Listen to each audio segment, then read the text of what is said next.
Hello दोस्तों, स्वागत है आप सभी का। और मैं सोक जैंगिट आज आपके साथ यहां पे हूं और मैं आप लोगों के लिए आज लेकर गया हूं वोकैबुलरी का पार्ट 12। जी हां, आज दोस्तों इस सेशन में हम बात करने वाले हैं फोबिया वर्ड्स की। जी हां, रूट वर्ड मैंने जो चूज किया है वो है फोबिया।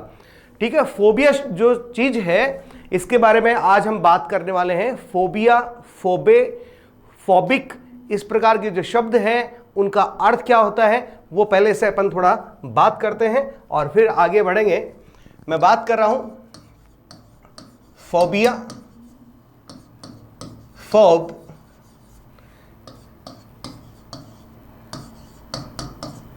या फोबिक। ठीक है, इन दोनों का अर्थ जो होता है वो होता है डर या घृणा, जिसको आप फियर कह सकते हैं, स्ट्रॉन्ग डिसलाइक या डिस्टेस्ट कह सकते हैं। और फोबिक जो होता है, इस डर से जो ग्रसित व्यक्ति होता है उसे अपन फोबिक कहते हैं। जी हाँ, किसी शब्द के साथ में यदि फोबिक शब्द बतौर सफिक्स के रूप में जुड़ा हुआ है तो आप समझ जाइए कि हम किसी व्यक्ति की बात कर रहे हैं जो कि किसी न किसी डर से ग्रसित है। किसी शब्द के अंत में यदि आपको फोबिक जुड़ा हुआ मिलता है तब आपको ये ध्यान रखना है। तो समझ गए। तो आज हम चर्चा करने वाले हैं फोबिया वर्ड्स के बारे में, जिसका पहला पार्ट आज मैं आपके सामने लेकर के आया हूं। एक्चुअली दोस्तों, फोबिया जो है एक एंजाइटी डिसऑर्डर होता है, जिसमें क्या होता है, किसी व्यक्ति को किसी वस्तु से, किसी हालात से, सिचुएशन से काफ़ी डर लगता है या फिर उसको थोड़ा नर्वसनेस फील होता है और उस सिचुएशन को या उस वस्तु को वो अवॉइड करने की कोशिश करता है। लेकिन वही सिचुएशन या वो वस्तु उसके सामने जब आती है तो वो काफ़ी बेचैन महसूस करने लग जाता है और कुछ एक मामलों में तो वो बेहोश भी हो सकता है या किसी प्रकार का कोई पैनिक अटैक जो है वो भी उस पर आ सकता है। तो चलिए देखते हैं आज के इस सेशन में क्या है आपके लिए। पहला देखिएगा, आइरोफोबिया। जी हाँ, पहला जो शब्द आपने चूज किया है वो है आइरोफोबिया। आइरो शब्द जो है वो ग्रीक भाषा का है और ये आइरो शब्द जो है इसका मतलब क्या होता है, एयर, हवा भी होता है और आसमां भी होता है। तो आइरोफोबिया का मतलब होता है फियर ऑफ फ्लाइंग। ठीक है, कि मैं आसमान में यदि प्लेन में बैठ के उड़ा या आसन में यदि पक्षी की तरह से उड़ा तो काफ़ी डर लगेगा। ठीक है, तो इस प्रकार के डर को अपन क्या कहते हैं, ठीक है, इस प्रकार के डर को अपन कैटेगराइज करते हैं शब्द के द्वारा, जिसको अपन कहते हैं आइरोफोबिया। इस शब्द को आप अटैच कर सकते हैं किसके साथ, एरोप्लेन के साथ। एरोप्लेन स्पेलिंग आपको याद हो ही गया, AEROPLANE। ठीक है, एरोप्लेन। तो वैसे ही क्या होगा, एरोफोबिया। ओके दोस्तों, याद रहेगा। तो एरोफोबिया का मतलब क्या रहेगा कि जहां पर आपको बिल्कुल उड़ने से क्या लगता हो, डर लगता हो, fear of flying. Okay, come to the next. आगे देखते हैं एग्रोफोबिया। जी हाँ, एग्रोफोबिया, इसकी अपन बात कर रहे हैं अभी, एग्रोफोबिया की। एग्रो जो शब्द है ये ग्रीक भाषा का है और इसका मतलब जो होता है वो होता है क्राउडेड प्लेसेस से, अर्थात भीड़ भाड़ वाली जगहों से। तो फियर ऑफ एंटरिंग ओपन और क्राउडेड प्लेसेस। जी हाँ, खुली और भीड़ भाड़ भरी जगहों में, जैसे कहीं पर कोई मेले वगैरह भरे हुए हों, कहीं पर कोई सभा, रैली, कोई असेंबली हो रखी हो, ठीक है, वहां पर एंटर करने का डर जो होता है उसको अपन बोलते हैं एग्रोफोबिया। और एग्रो शब्द जो है उसका मतलब क्या होता है, इसी प्रकार की कोई भीड़ भाड़ भरी जगह। तो एग्रोफोबिया का मतलब क्या हो गया, भीड़ भाड़ भरी जगह में जाने का डर, कि वहाँ मैं कैसे जाऊँगा, कैसे मुझे फील होगा, मुझे अच्छा फील नहीं होगा। इस प्रकार की जो फीलिंग है वो पहले ही किसी भीड़ को देख करके आ जाती है। इस प्रकार का इंसान जो है भीड़ को देख कर काफ़ी घबराता है। तो चलिए आगे बढ़ते हैं अगली स्लाइड की तरफ। जी हाँ, अलिरोफोबिया। जी, अलिरोफोबिया। अलिरो शब्द जो है ये भी ग्रीक भाषा से लिया गया है और इसका मतलब किससे लिया जाता है, कैट से। द वर्ड इज एसोसिएटेड और कनेक्टेड विद कैट, बिल्ली। ठीक है, तो बिल्ली का जब किसी इंसान को डर लगता है तो इस प्रकार के डर को अपन क्या नाम देते हैं, अलुरोफोबिया, ठीक है, ये अलुरोफोब यूं भी अपन कह सकते हैं। और इस प्रकार के व्यक्ति को अपन क्या कहेंगे, अलुरोफोबिक, जी हाँ अलुरोफोबिक। तो फियर ऑफ कैट्स, तो ऐसा कोई इंसान जिसे बिल्ली को देख करके डर लगता हो, ठीक है, प्राय अक्सर महिलाओं में यह डर जो है ज्यादा पाया जाता है पुरुषों की तुलना में। अगला देखिएगा एमेथोफोबिया, यह भी ग्रीक भाषा से लिया गया है। एमेथो इसका मतलब सैंड या डस्ट होता है, जी हाँ सैंड या डस्ट होता है। तो किसी इंसान को धूल मिट्टी का बहुत ही डर लगता हो, उनको देखकर घबराता हो, बेचैनी होने लग जाती हो, अजीब सा उसे फील होता हो, तो इस प्रकार के भय को अपन कहते हैं एमेथोफोबिया। और इस प्रकार के व्यक्ति को क्या कहेंगे, अब आप जान ही गए होंगे, ठीक है। इस प्रकार के व्यक्ति के लिए आप फोबिया या फोब की बजाय क्या यूज करने वाले हैं, जी हाँ क्या यूज करने वाले हैं, फोबिक, ठीक है। तो amathophobic is a person who detests who detests dust और सैंड, अर्थात जिसे धूल मिट्टी से नफरत हो, पसंद नहीं करता हो, अच्छा नहीं लगता हो, बेचैनी महसूस करता हो, तो इस प्रकार का व्यक्ति क्या कहलाएगा, एमेथोफोबिक। तो चलिए नेक्स्ट स्लाइड की तरफ आगे बढ़ते हैं। अगला जो है वो है आर्केनोफोबिया। ग्रीक भाषा का शब्द है आर्केन, इससे बना है आर्केनोफोबिया, और इसका मतलब होता है द फियर ऑफ स्पाइडर्स, अर्थात जिसे मकड़ियों से डर लगता हो, मकड़ियों से, जी हाँ fear of spiders. And it affects women 4 times more than man, ठीक है। जहां पर 12% पुरुष ऐसे हैं दुनिया में जिन्हें मकड़ियों से डर लगता है, उनका 4 गुना ज़्यादा महिलाओं को डर लगता है। इस प्रकार की जो मैं ये बातें लिख रहा हूँ यहाँ पे, इस तरह की कि ये 4 टाइम ये जो बातें हैं, एक्चुअली जो फोबिया शब्द है it is short of psychological disorder, anxiety disorder actually it is. तो ये कुछ सर्वे हुए हैं, उन सर्वे के आधार पे फैक्ट्स एक्यूमुलेट किए गए हैं, तो उन्हीं के आधार पे मैं बातें आपको बता रहा हूँ। तो थोड़ा सा मैटर जो है इंटरेस्टिंग हो जाएगा और आपको चीज़ें याद भी हो जाएंगी कि मकड़ियों को देख करके पुरुषों की तुलना में महिलाओं को 4 गुना डर ज़्यादा लगता है, तो आपको याद रहेगा, ठीक है। तो जहाँ पर किसी इंसान को मकड़ियों से डर लगता हो, इस प्रकार के व्यक्ति को अपन क्या कहने वाले हैं, आर्केनोफोबिक, ठीक है। नेक्स्ट, जी हाँ एस्ट्रोफोबिया। एस्ट्रा जो शब्द है ये भी ओल्ड ग्रीक भाषा से लिया गया है। एक्चुअल में एस्ट्रा जो शब्द है इसका मतलब जो स्टार से लिया जाता है, और इस शब्द का प्रयोग जो है पहले ग्रीक भाषा में बहुत एंशंट ग्रीक्स की बात कह रहा हूँ मैं, वहाँ पर लड़कियों के नामकरण में भी इस शब्द को काफ़ी काम में लिया था। एस्ट्रा नाम जो है, इस नाम से काफ़ी लड़कियां जो है, ठीक है, हुई और उनका जिक्र जो है काफ़ी मिलता है।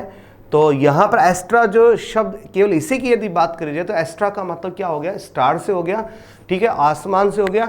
लेकिन यहाँ एस्ट्राफोबिया, एस्ट्रापोफोबिया यदि इसकी बात करी जाए तो इसका मतलब क्या होता है, fear of lightning and thunder. जी हाँ, fear of lightning and thunder, जिसे एक ऐसा कोई इंसान जिसको बिजलियों का डर लगता हो, तूफान का डर लगता हो, तो उसके लिए अपन क्या यूज़ करते हैं, एस्ट्राफोबिया, एस्ट्रापोफोबिया। और इस प्रकार के व्यक्ति के लिए एस्ट्रापोफोबिक शब्द का हम इस्तेमाल करेंगे।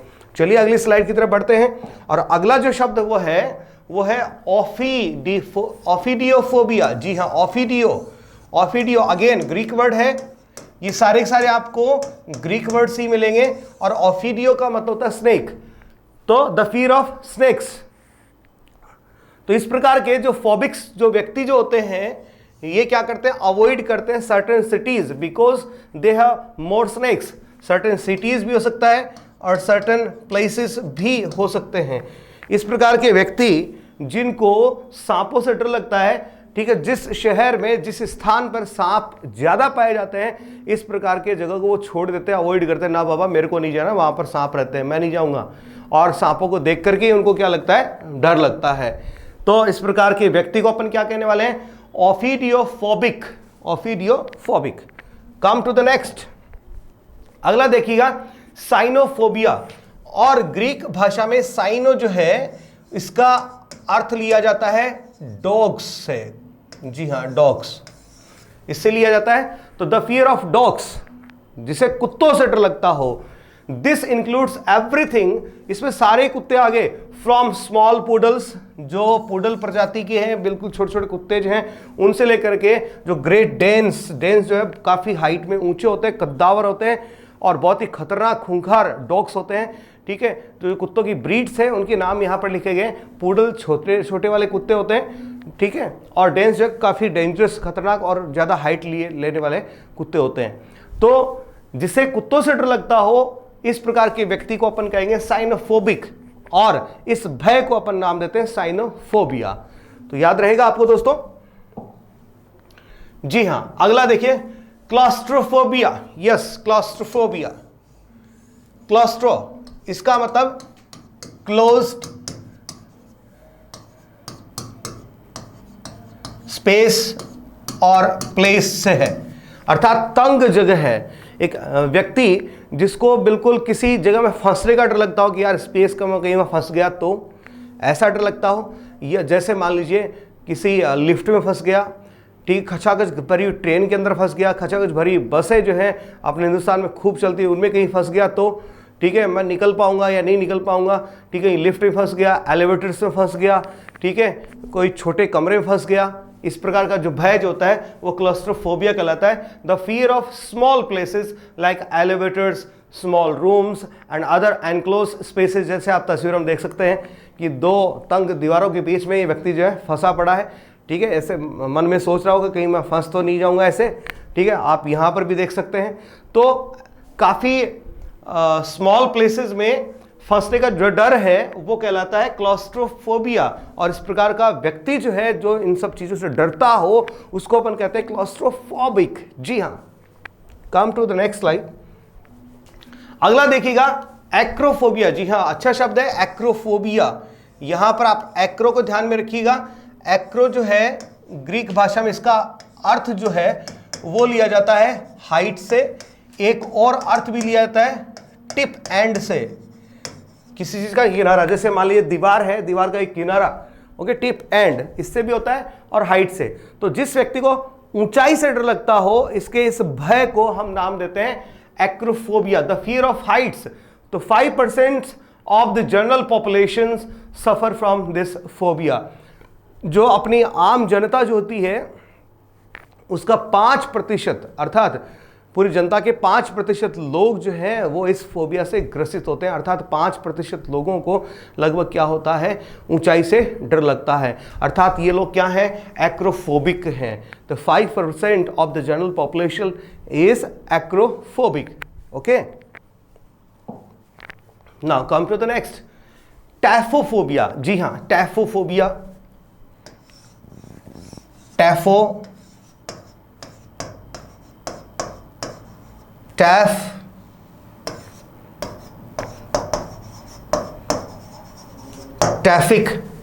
ये जितने भी शब्द हैं, इन तीनों शब्दों का जो अर्थ है वो लिया जाता है ग्रेव से,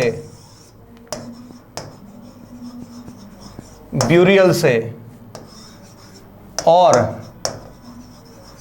फ्यूनरल से।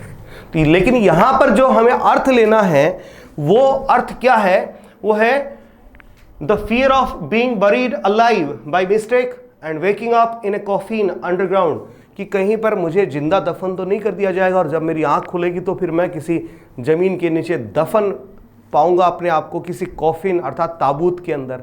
इस प्रकार का भय जो है वो कहलाता है टैफोफोबिया। जी हाँ, टैफोफोबिया, तो अपने आप को जिंदा दफन होने का डर जो है वो कहलाता है टैफोफोबिया, और इस प्रकार का व्यक्ति जो है टैफोफोबिक कहलाता है। ओके, आगे बढ़ेंगे। जी हाँ, ओम्ब्रोफोबिया। ओम्ब्रो जो शब्द है ये भी ग्रीक भाषा से लिया गया है और इसका रिलेशन जो है वो है रैन से, अर्थात बारिश से। तो द फियर ऑफ रैन, ठीक है, बारिश का भय। तो many fear the rain due to stormy weather. Stormy weather जो होता है, तूफानी जो मौसम जो होता है, जो कि बारिश से पहले आता है। उसकी वजह से बहुत सारे ऐसे लोग होते हैं जिनको बारिश से भी क्या लगता है, डर लगता है, क्योंकि मौसम जो है बड़ा तूफानी हो जाता है, स्टॉर्मी वेदर होता है। इसलिए तो जिनको बारिश से डर लगता हो वो लोग क्या हैं, ओम्ब्रोफोबिक हैं। तो क्या आप भी ओम्ब्रोफोबिक हैं? तय कर लीजिए आप। अगली स्लाइड पे चलें। जी हाँ, अगला देखिएगा, न्यूमेरोफोबिया। न्यूमेरो जो शब्द है ये भी अगेन ग्रीक भाषा से ही है। ये सारे आपको फोबिक वर्ड्स जितने भी हैं वो सारे, इनमें जो प्रीफिक्स के तौर पे जो रूट वर्ड लिया गया है वो सारे के सारे जो हैं ग्रीक भाषा से मिलेंगे आपको। न्यूमेरो ये न्यूमरल से बना है, जिसका अर्थ जो होता है वो होता है नंबर अर्थात संख्या। तो जिस व्यक्ति को संख्याओं से या कैलकुलेशन से डर लगता हो, ठीक है, उस व्यक्ति के इस भय को हम कहते हैं न्यूमेरोफोबिया, और इस प्रकार के व्यक्ति को हम कहते हैं न्यूमेरोफोबिक। तो the fear of numbers and the मियर thought of calculations, संख्याओं से डर लगता हो, ठीक है, कैलकुलेशन करने का विचार मात्र से ही उन्हें डर लगने लगता हो, इस प्रकार के व्यक्ति को हम कहेंगे न्यूमेरोफोबिक। तो चलिए आगे बढ़ते हैं। माइसोफोबिया। जी हाँ, यहां पर जो माइसो जो शब्द लिया गया है, इसका अर्थ जो है वो होता है बैक्टीरिया से और जर्म्स से। जी हाँ, तो जिसे बैक्टीरिया जर्म्स से काफ़ी एलर्जी होती है, काफ़ी डर लगता है, इस प्रकार के व्यक्ति को अपन माइसोफोबिक कहते हैं। इस प्रकार के भय को हम माइसोफोबिया कहते हैं। और इसी शब्द के सिनोनिम के बतौर हम जर्मोफोबिया और बैक्टीरियोफोबिया जो शब्द हैं इनको भी इसके सिनोनिम के बतौर काम में ले सकते हैं। तो the fear of germs, it is also rightly termed as germophobia और बैक्टीरियोफोबिया। तो इसे जर्म्स से डर लगता हो, बैक्टीरिया से डर लगता हो, उसको हम क्या कह सकते हैं, जर्मोफोबिया भी कह सकते हैं, बैक्टीरियोफोबिया भी कह सकते हैं और माइसोफोबिया भी कह सकते हैं। आपके पास 3 शब्द हैं, ठीक है। Come to next. जी हाँ, अगला है बहुत ही अच्छा शब्द है थैंटोफोबिया। थैंटो ग्रीक भाषा में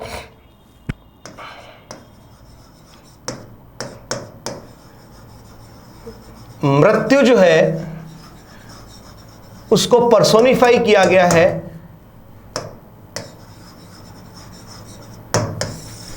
डेथ को पर्सोनिफाई किया गया है। तो थैंटो जो शब्द है actually it is a Greek personification of death. यह मृत्यु का एक मानवीय रूप जो है वो है, अर्थात मृत्यु का मानवीकरण किया गया, पर्सोनिफिकेशन किया गया। तो पर्सोनिफाइड फॉर्म में डेथ को ग्रीक लैंग्वेज में थैंटो कहा जाता है। जी हाँ, थैंटो। तो थैंटोफोबिया का मतलब क्या हो गया, मृत्यु का भय।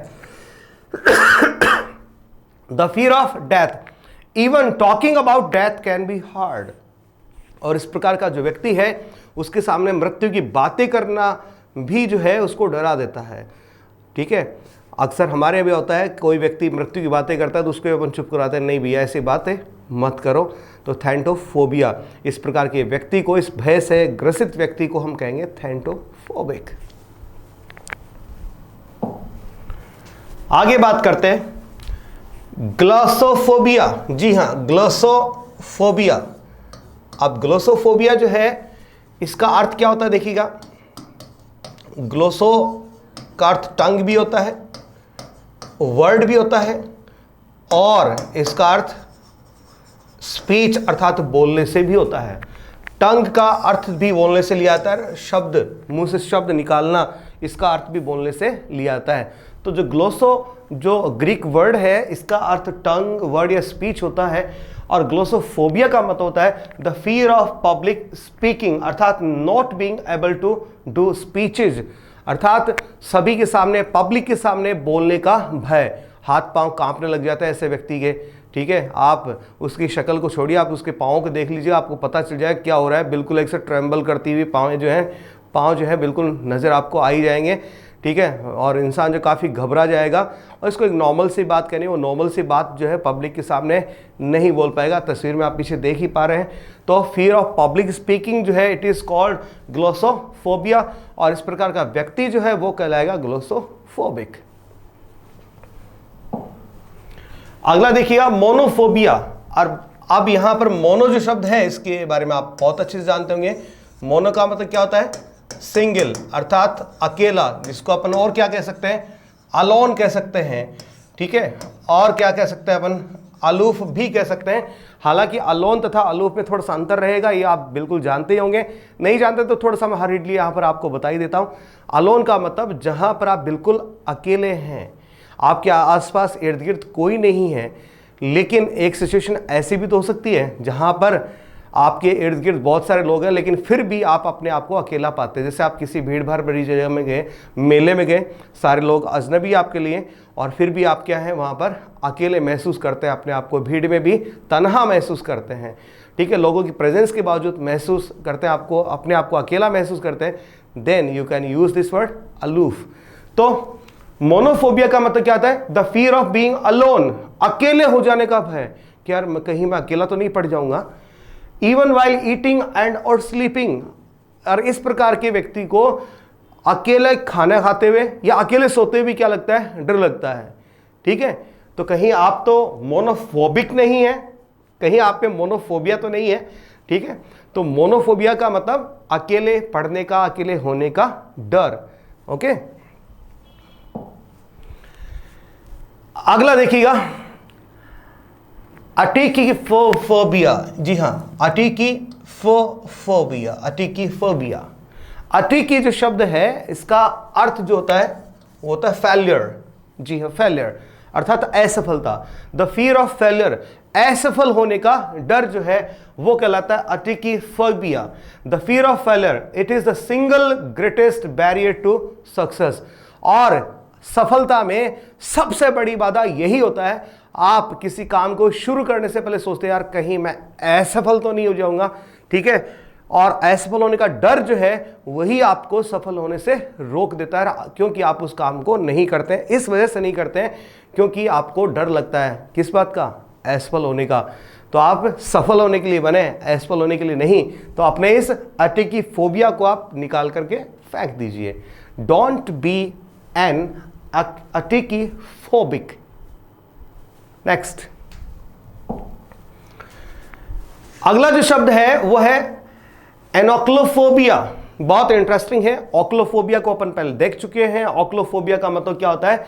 भीड़ भाड़ भरी जगहों से डर लगता हो। The fear of crowds is closely related to ochlophobia और डेमोफोबिया। यहां पर सिनोनिम के बतौर आपके सामने ओक्लोफोबिया और डेमोफोबिया दो शब्द और हैं, और इन तीनों शब्दों का एक ही अर्थ निकलता है, ठीक है। और यदि अपन थोड़े से शब्दों में जाएं तो यहां EN जो है इसका अर्थ होगा इन, और ओक्लो जो है इसका अर्थ होता है पीपल, और यहां जो डेमो शब्द है इस डेमो का अर्थ भी क्या होता है? पीपल।